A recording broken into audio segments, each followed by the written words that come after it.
How do you stay seen and sexy in a relationship where your partner's biggest love affair might be with the business?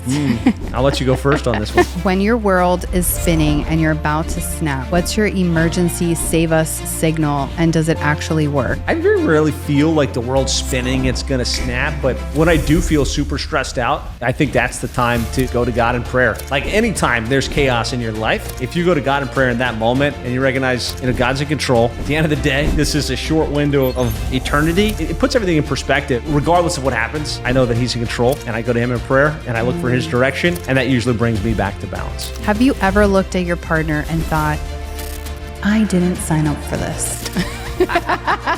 We laugh because Never. we know we have. How do you keep the heat in your relationship when the business is demanding everything that you've got? I think...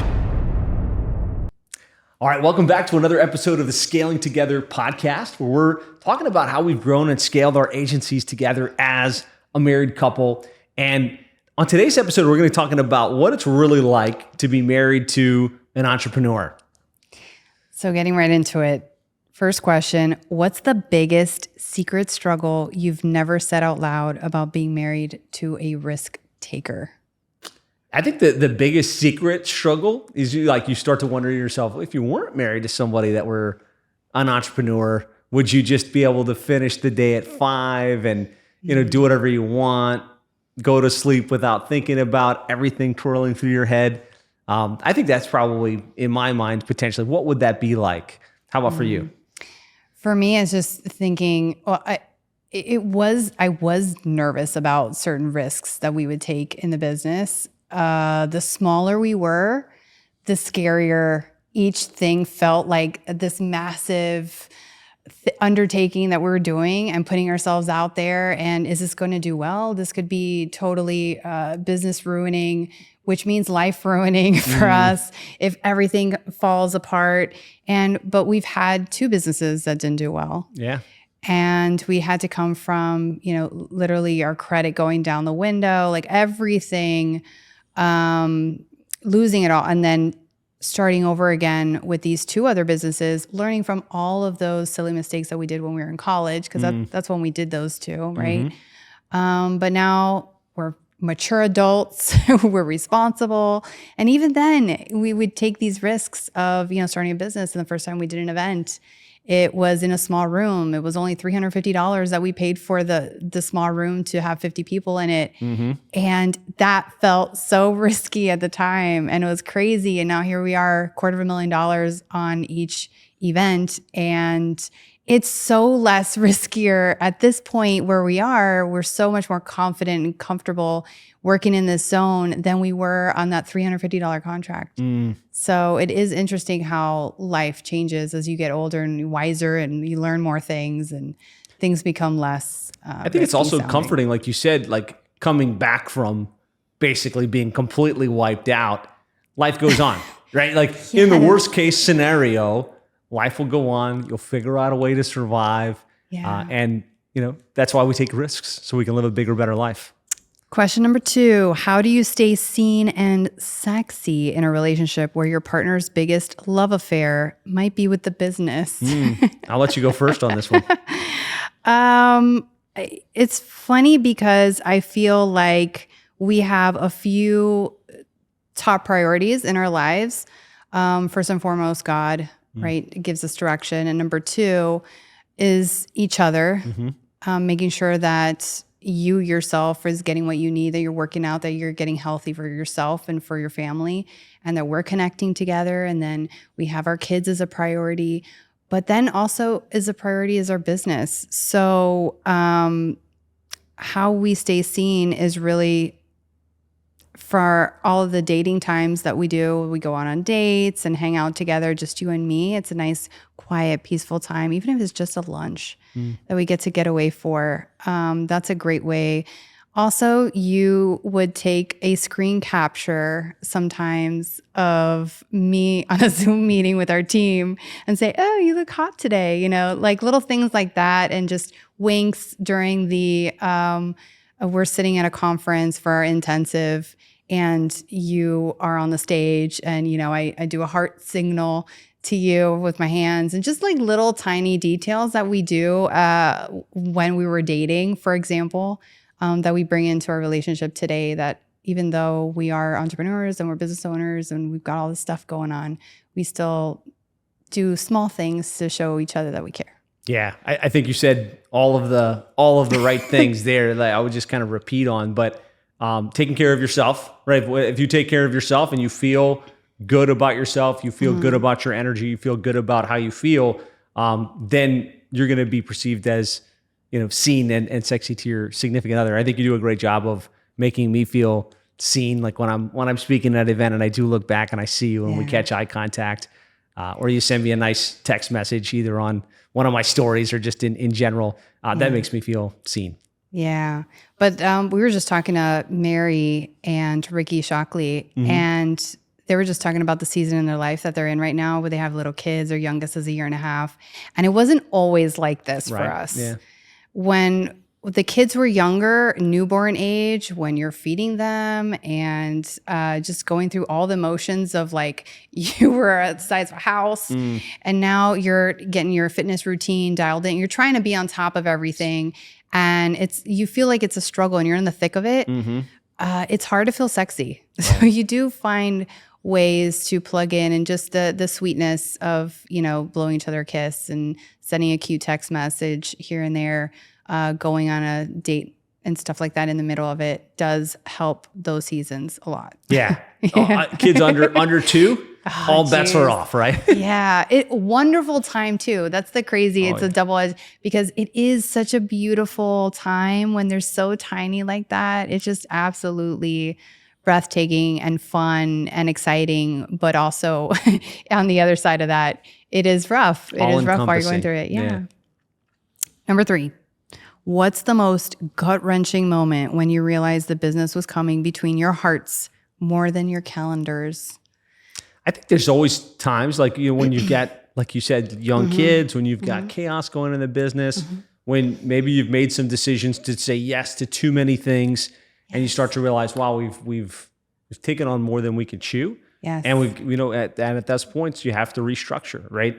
The good thing is those things you said yes to, you can always rearrange, you can elevate, you can delegate, you can renegotiate things that you said you would do, and make sure that there is a healthy balance between, all right, now we're focused and working, but we also have time, to work on ourselves, work, spend time with each other, spend time with the family.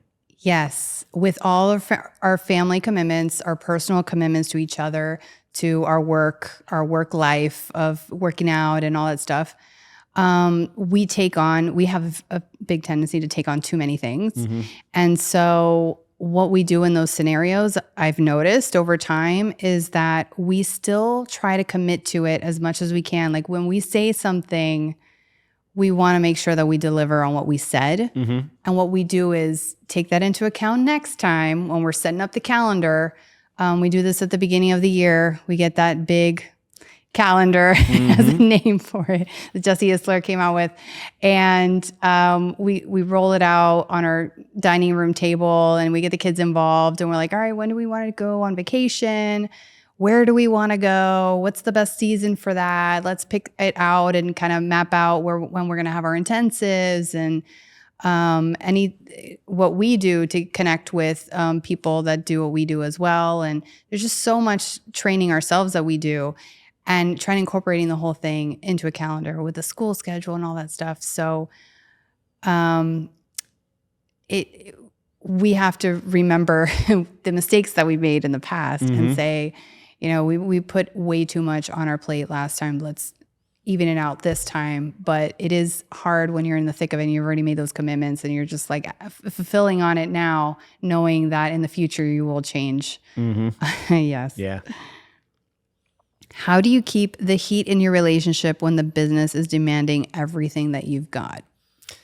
I mean, I think regardless of how much the business is demanding, we still have to make time to let each other know that we love each other, to check in, to go and do things, whether by ourselves or at least in the evenings once the kids get to bed, to keep that fire alive. Yeah, 100%.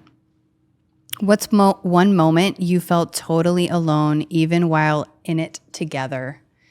I'd say for me, it's whenever there were business trips that you would take and I would stay home with the kids when they were really tiny and I was still feeding them. Those were lonely times because I was like, oh, I want to go there too. Like I want to be in two places at once. Right. And so it's those scenarios that, can tend to feel lonely, but we kept communicating when you were there. You call me when you're in the hotel and you're like, hey, this is everything that went. And I live vicariously through you while you were there. And vice versa. I'm telling you all the stuff that the kids did and all the stuff that you were missing at home with them. So, and then we get back together again when you get home. Yeah. But yeah, those are some struggles, man, through this whole doing business and life together. How do you navigate the emotional whiplash of wins and losses without turning on each other? I think that when we go through a situation, we're not the type of people that point fingers at each other. We're the type of person that falls on our sword. And so I feel like the first thing that you would say would be like, oh, it was my fault. This didn't work out because I did something. I screwed it up. I feel like I'm kind of the same way too. And so if something happened in our team, we're the first one to tell our team, oh, don't worry, we'll fix it next time. This is on me. As the leaders of the company, that's how we take it on. Yeah. It's something that we didn't delegate correctly or we didn't give clear instructions on. One of those, like if it's the first time, it's on us, but the second time, of course, if it happens multiple times, then it's a different situation. But we do not go to each other and say like, it's your fault. How dare you? Yeah, no, I don't think we do. And I think it's also balancing the highs and the lows, right? Because if you get too excited when something's going really, really well, that's not great, right? And if you get too upset or flustered when things feel like it's chaos mode, that all of that emotional trauma impacts your decision making and impacts your actions, which impacts your outcomes. So you just got to kind of keep a level head, even when things feel like they're going really well or going really bad, and try and keep an even balance keel. of your emotional state. Yes, 100%.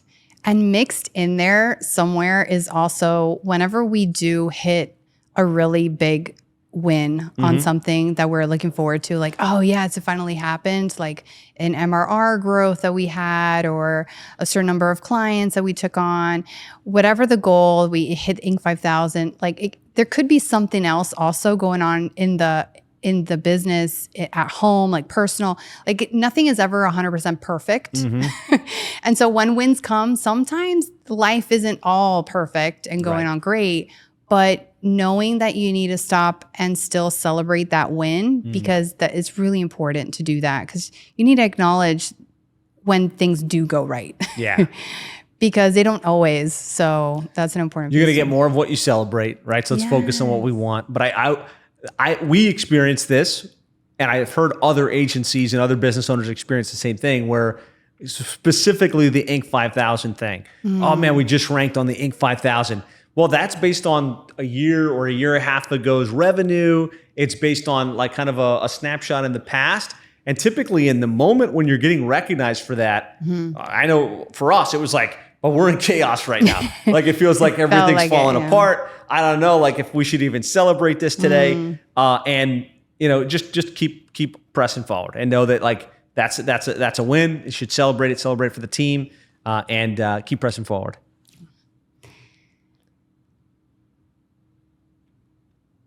When your world is spinning and you're about to snap, what's your emergency save us signal, and does it actually work?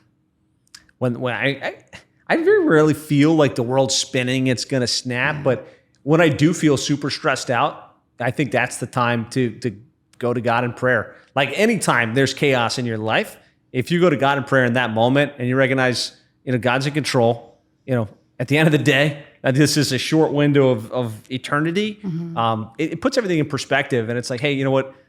Regardless of what happens, I know that He's in control, and I go to Him in prayer and I look for His direction. And that usually brings me back to balance. Yeah, we do that a lot when we're stressed out about something that's out of our control. We do everything that we can up until a point where like, now that's it. We got to let go and let God. It's true. situations like this, when you feel stressed out, what we've learned over time is that we try to nip things in the bud as soon as we see issues come up so that they don't get to the point where life feels like it's spinning out of control. And I think that comes with age, that comes with experience, that comes with wisdom that you get from the years of when we first started out in our businesses, that we probably didn't nip things and we let things stew, like, the employee that we know that we should probably swap out and hire somebody else. We let them, fester too long in the company and didn't make that good choice for the team.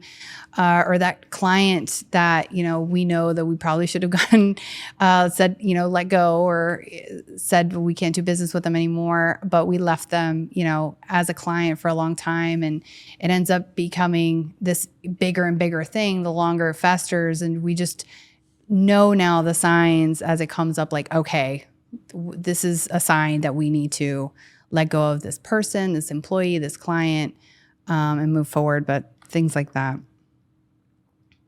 Do it before you spin out of control. Have you ever looked at your partner and thought, I didn't sign up for this? We laugh because we know we have. Never have. Yes, we definitely have. We've said it. I didn't sign up for this. Well, you've said it. I've said it. I said it many times. No. I said it for more like things in the business when I say it, but between you and me as well sometimes. But the reality is, and we say it, in jest, but the reality is that we did sign up for this when we got married. And we exchanged vows For better, for worse. For better, for worse. And so we're in it for the long run. So though it feels like I didn't sign up for this, you figure it out and you work your way through it. Like any business hiccup that comes across, you know that you are going to end up overcoming it. And just, it's a matter of figuring out what the solution is. Who can I contact? What connection can I make with a person who has been through this before? Hear from them and help me solve this. That has been our go-to in business and personal as well. Yeah. So a lot of it is going to God and leaning on verses that we've grown up with as kids, and what our parents have taught us as well. Your parents have been together for forever. My parents have been together for forever. So they have also been a great role model. Yeah, a great role model for how to do life with another person.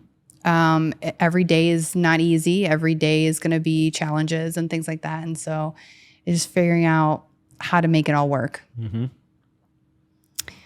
When burnout hits hard, how do you confess you're crashing without it sounding like you're blaming your partner for the wreck? I think it's sometimes you're waking up early, you're staying late, working really hard, and you just got to say, hey, I need a break. I need to take a little nap. I need to recharge for a little bit. Maybe I need to, cancel some meetings on Friday and spend some time relaxing. I think it's just being open and honest with how you're feeling in that moment. Yeah. Last question.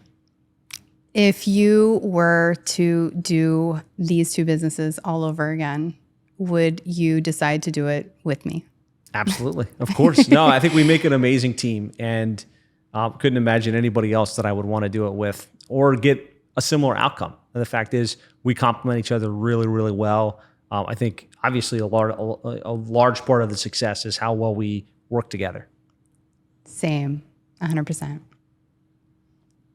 All right. Well, thanks for joining us on today's episode. Love it if you would subscribe if you're getting value from this content, and share this with another couple that maybe is running their business together and trying to get inspiration or trying to get insights. And we'll see you on a future episode of the Scaling Together podcast.